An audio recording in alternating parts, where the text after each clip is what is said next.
Happy Tulip Tuesday. This is the day we share timely tips for the tulip bunch.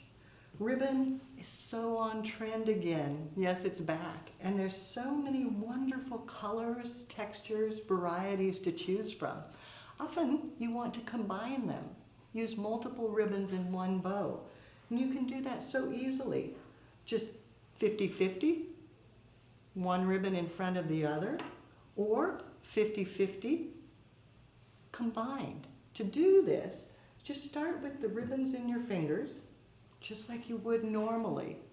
If you want it to be combined, just tie with both ribbons together at the same time.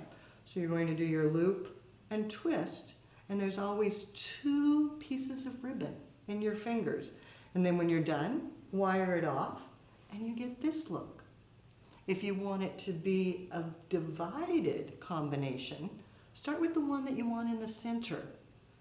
Create that bow first. Do as many loops as you would like. I oftentimes will do 3 loops on each side.